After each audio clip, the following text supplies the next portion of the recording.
Asalto al Capitolio y las reacciones en el mundo entero. Un acto inaceptable en todo sistema democrático.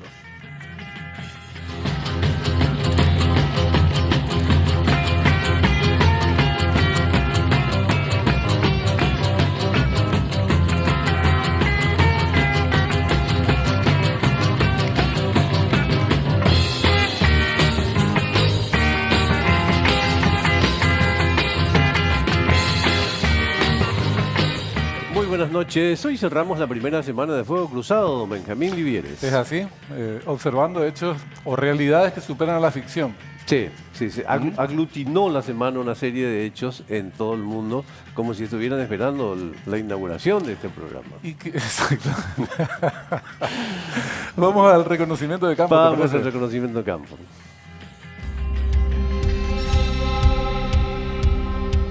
Ni los directores más creativos de Hollywood previeron un acontecimiento de esta naturaleza. Nos mostraron ataques terroristas a la Casa Blanca, invasiones extraterrestres, catástrofes naturales arrasando los centros del poder, pero nunca el atraco a uno de los símbolos de la democracia, el Capitolio, protagonizado por hordas al servicio del mismísimo presidente de los Estados Unidos. La realidad superó a la ficción y lo hizo en la mayor potencia del mundo. El mundo está alarmado, expectante a ver cómo evoluciona esta crisis, sobre todo cuál va a ser finalmente su desenlace. Un observador calificado de la realidad norteamericana nos acompaña en el día de hoy y esta es su ficha.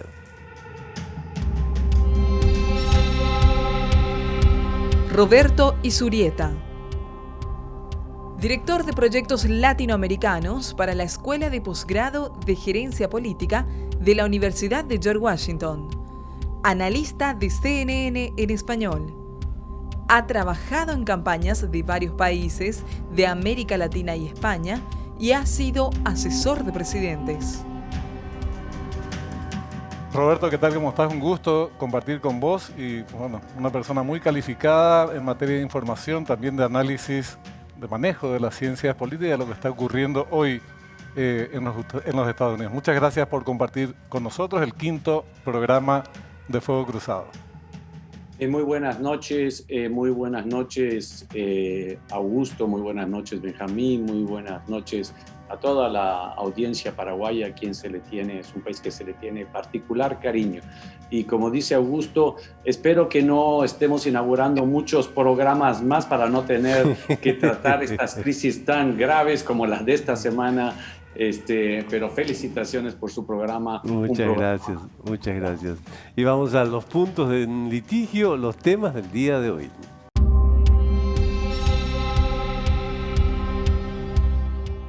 Atraco al Capitolio, significado y consecuencias. El día después de que jure Joe Biden. El populismo del siglo XXI. Bueno, Roberto, arrancamos por la pregunta obvia. ¿Qué pasó el miércoles último en el Capitolio, en Washington? Conmovió al mundo, las imágenes, sin lugar a dudas, pero sobre todo, más allá del relato de lo acontecido, ¿cuál es su significación política y qué representa o cómo quedan la democracia y sus instituciones después de estos hechos en los Estados Unidos? Yo soy un hombre optimista. Yo creo que al final del día la democracia de los Estados Unidos quedará y quedó también fortalecida. ¿Por qué digo esto? Porque después del asalto que se produjo al Congreso, quedaron al descubierto una serie de posiciones que incitaron a la violencia. Aquellos que somos demócratas tenemos principios y valores de los cuales defendemos políticamente. Igualdad frente a la ley, libertad de expresión. Pero la libertad de expresión no significa la libertad de acción, o menos aún el vandalismo. Cuando esto sucede, hay que saber separarlos y hay que saber separarse. Y sin lugar a dudas, no incitarlos. Aquellos que cometieron estos actos son responsables frente a la ley y se les debe y se les aplicará todo el peso de la ley. Las responsabilidades políticas han sido expresas, en realidad, en los últimos 2 años. El presidente Donald Trump en sus últimos 2 años perdió el Congreso, perdió la presidencia y en la última elección de esta misma semana de Georgia perdió la mayoría en la Cámara del Senado. Esta misma semana, históricamente, en el estado de Georgia se eligió por primera vez en más de 20 años, no uno, pero los 2 senadores demócratas. Antes siempre decíamos, Florida es el estado que inclina la balanza para la presidencia, inclina la balanza política. Lo que estamos viendo es que el sur, los estados del sur, que tienen este conflicto muy enraigado, justo, legítimo y que debemos superarlo, trabajar para superarlo, el conflicto racial, el sur se está expresando y sobre todo en Georgia, la mayoría de los votantes que salieron sorpresivamente fueron los afroamericanos. Yo estoy convencido que después de estos actos saldremos fortalecidos. Robert, ¿cómo sobrevivirá la relación entre Trump y el Partido Republicano? O en definitiva, debajo de esa cabellera mostaza, ¿se está gestando algún tipo de proyecto de plataforma propia para el futuro? En toda esta semana yo he citado a Mitt Romney. El senador Mitt Romney es candidato a la presidencia del Partido Republicano, porque sus discursos han sido sumamente inspiradores. Un hombre conservador, un hombre de fe, un hombre que cree en muchas de las cosas que definen, digamos así, la ideología más conservadora, un Estado pequeño y otra serie de principios y valores. Yo aspiro que después de estos hechos tan graves, tan en el fondo trágicos que sucedieron, personas como Mitt Romney tomen el control del partido, aislando a aquellos que no quieren creer en los hechos, que confunden las opiniones con los hechos, que niegan la ciencia y que en este caso, como él mismo dijo, han incitado a la violencia. La violencia tiene que ser excluida del debate político, excluida del proceso político, debe ser tratado conforme a la ley y el orden. Ahora, Roberto, si bien Donald Trump dijo que aseguraba una transición ordenada, faltan 12 días, es un hombre que no goza precisamente de credibilidad a la luz de los hechos y del discurso que viene sosteniendo desde hace tiempo, que se plasmó en estas acciones vandálicas, tremendas, que todos observamos. ¿Qué puede pasar en estos 12 días? ¿Está realmente garantizada una transición ordenada? ¿Y qué pasa después?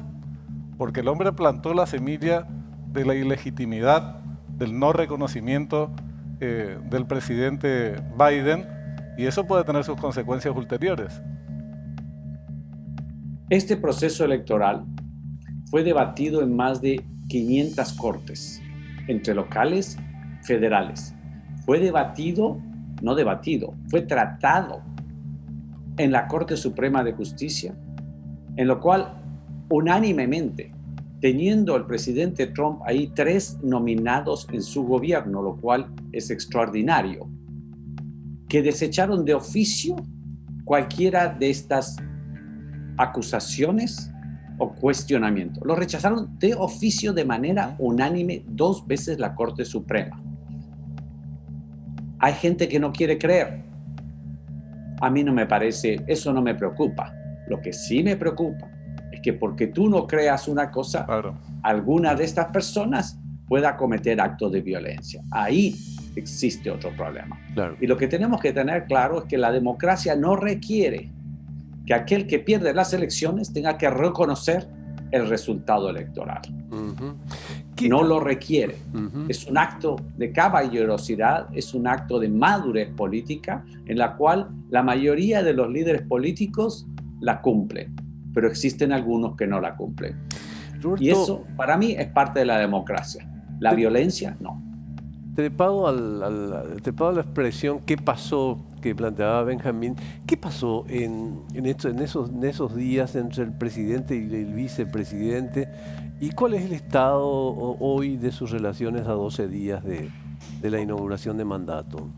El presidente Trump ha quedado al descubierto al haber incitado en su discurso a que la gente vaya al Congreso, a que actúe con fuerza.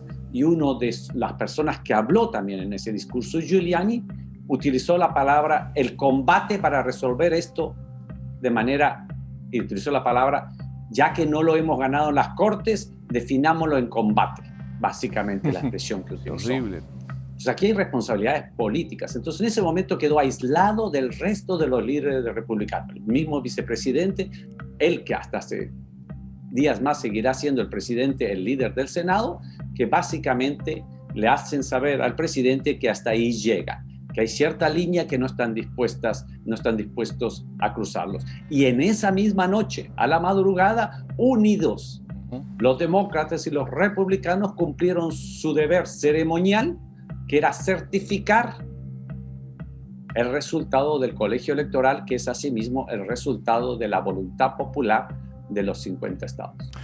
Roberto, Nancy Pelosi, también el líder en minoría de senadores republicanos, hablaron de la posibilidad de destituir, o plantearon, mejor dicho, como una necesidad destituir al presidente Donald Trump.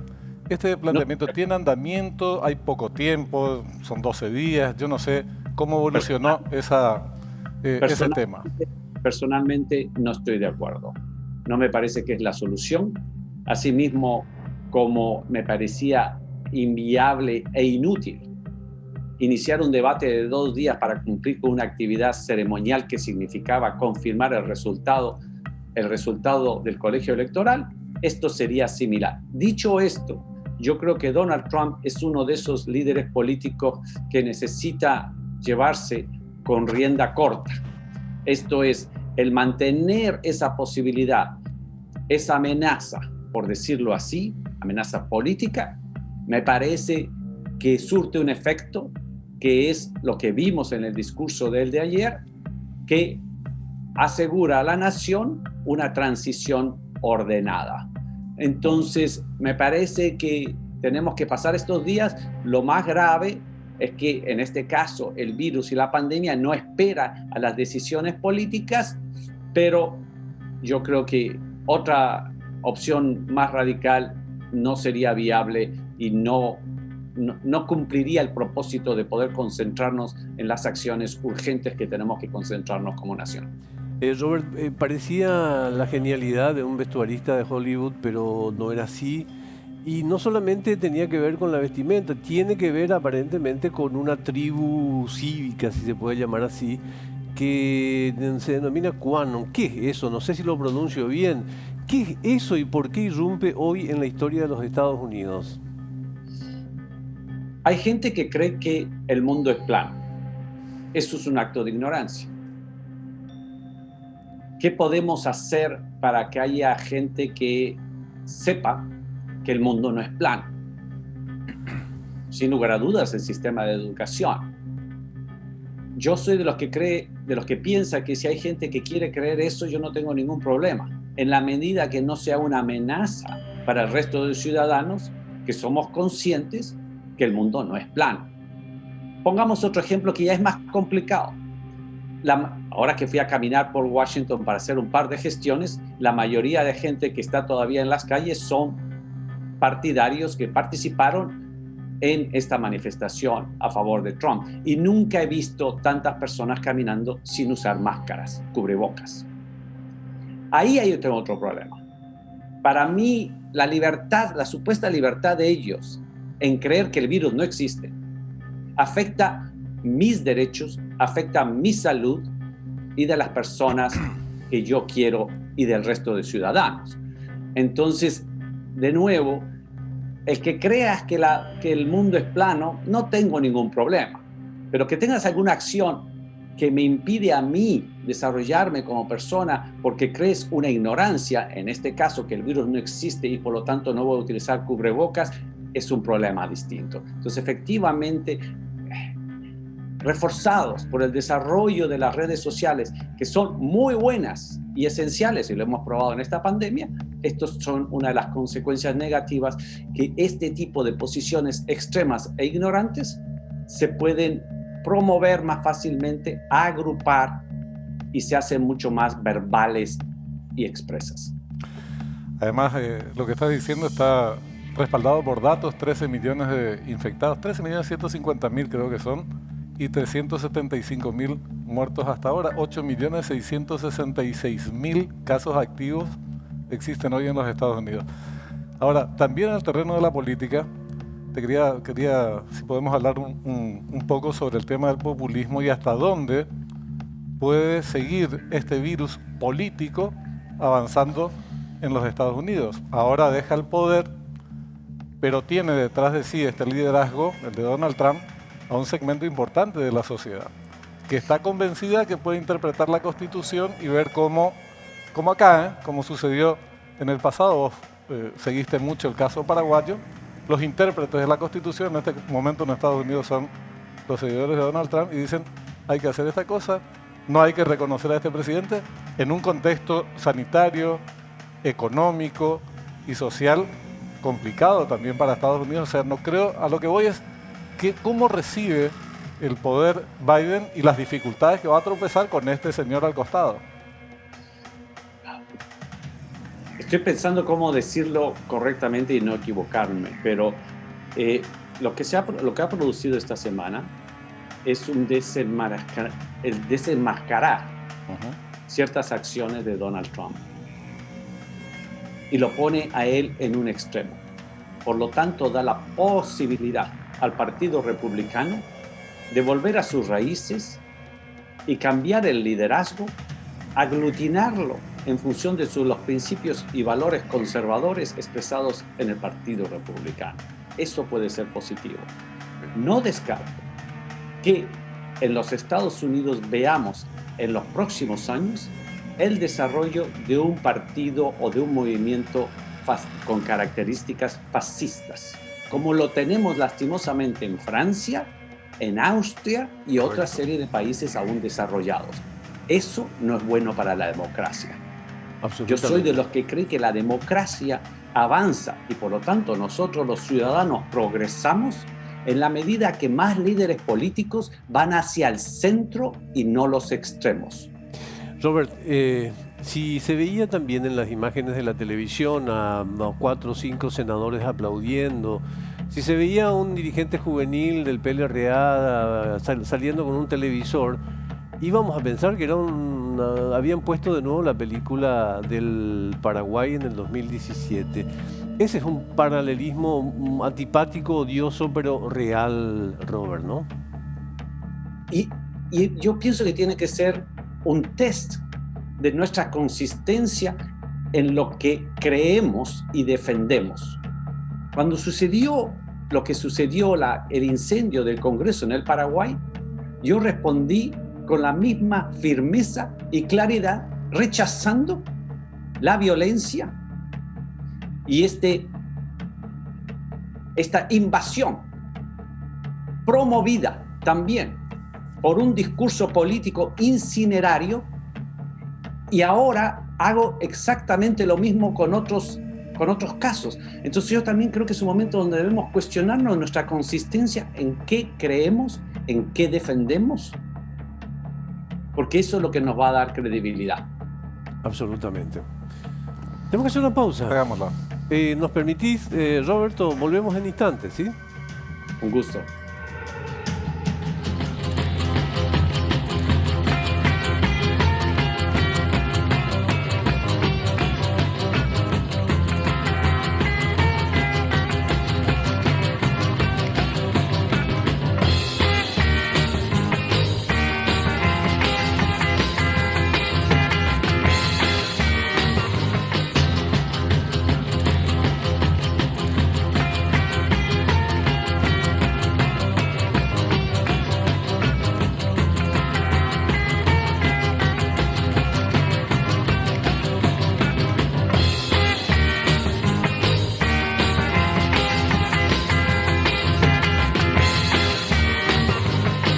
Estamos de vuelta con nuestro invitado de hoy, Roberto Izurieta, desde los Estados Unidos. Sí, señor.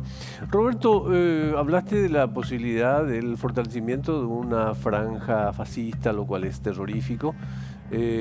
Quiero saber también tu diagnóstico en relación a otras reacciones típicas que suele tener la política, porque la política es pendular y es reactiva.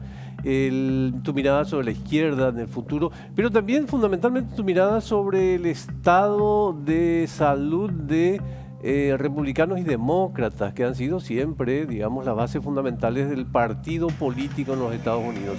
¿Cómo sigue esta historia? todo partido político, sobre todo partido político grande, en este caso el Partido Republicano y el Partido Demócrata, tienen alas que son, digamos así, más conservadoras, más liberales, más de izquierda o más de derecha. El juego democrático lo que hace es permitir que esas expresiones se procesen dentro del marco legal del debate de las ideas y en última instancia de buscar la mayor cantidad de votos o de partidarios. ¿A qué me refiero?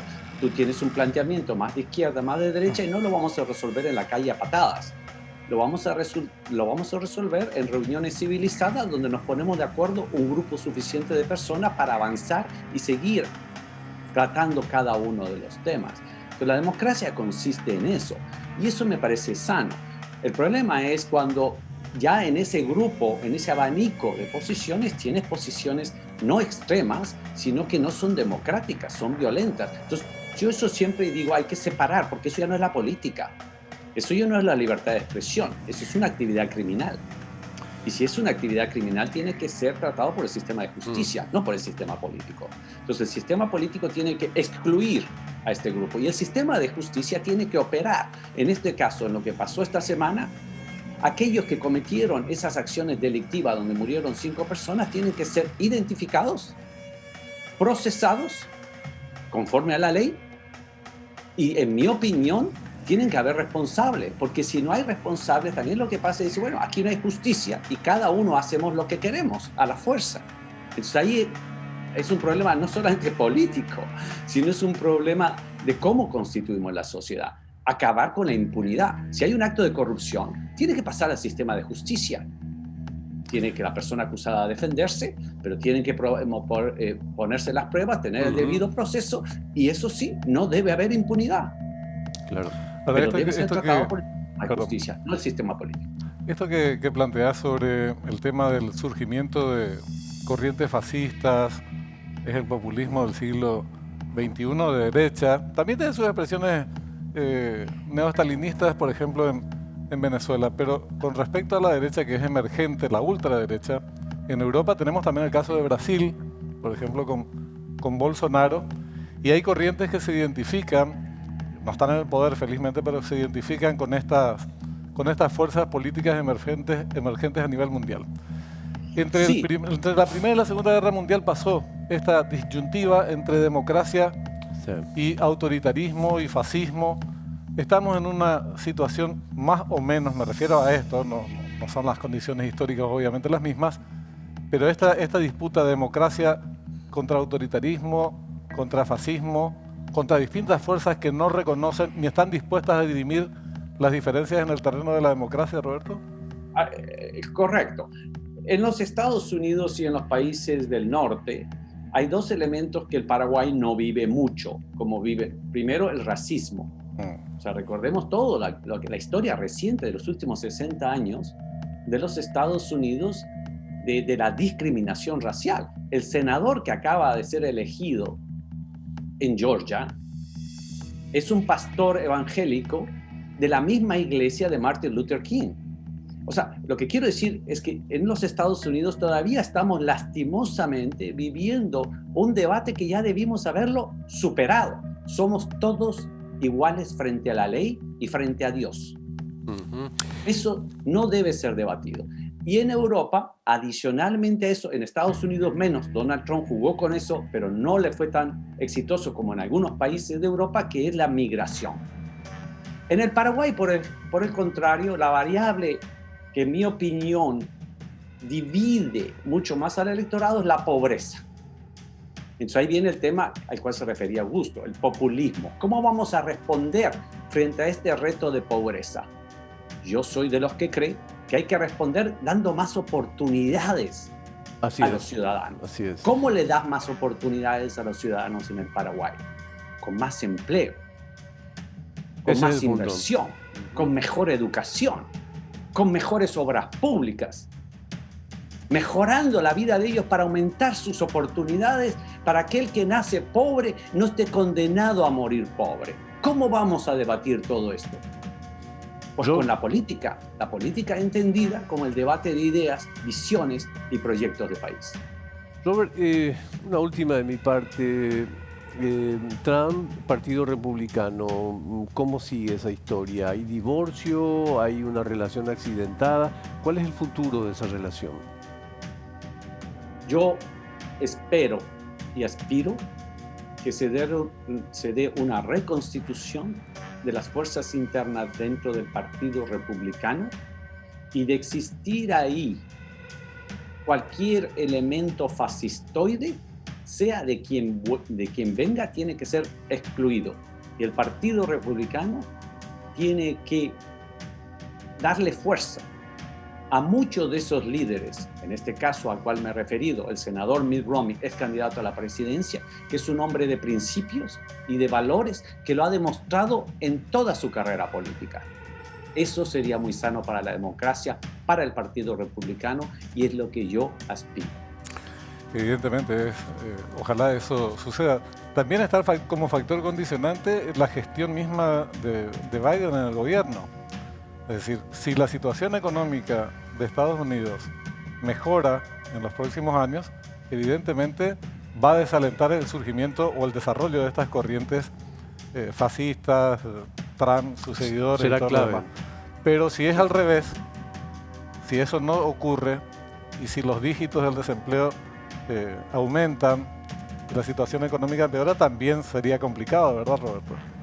Yo diría 3 factores van a determinar eso. Primero, veamos el primer indicador, un indicador fácil de verlo, el mercado de valores. Ha reaccionado muy bien al triunfo de Biden, a la confirmación de Biden y a que se haya resuelto la crisis en cuestión de horas, esta crisis trágica de la toma del Congreso por horas. Eso es un indicador. El segundo, el tema de la salud pública, la pandemia. Correcto. El tener vacunas es el resultado de un esfuerzo científico, no de fake news que se dice, de noticias falsas y de creer cosas que no existen, de la ciencia. En este momento disponemos al menos de 2 vacunas científicamente probadas y estamos respondiendo a un reto de producción y distribución de magnitudes nunca vistas en la historia. Y tercer elemento, la capacidad de gestión. Yo he escrito mucho sobre la capacidad de gestión, conozco en el Paraguay muchas personas que comparten esa visión de la capacidad de gestión. Prefiero no dar nombres para no entrar en el debate político, porque no soy paraguayo, pero el concepto de capacidad de gestión es muy importante. Yo creo que Biden, por su experiencia en la administración pública de 30 años, ha demostrado tener, él y su equipo, una muy buena capacidad de gestión. Claro. Eso lo veremos en los próximos meses. Yo soy optimista. Roberto Izurrieta, nuestro aprecio y respeto de siempre. Muchísimas gracias por esta noche, ¿eh? Y felicitaciones por el programa. Muchas gracias. Un gusto. Muy amable, Un muchas gusto, gracias. un abrazo. Nos vemos en la El próxima lunes. semana, ¿sí? Que sigan Hasta bien, entonces. cuídense.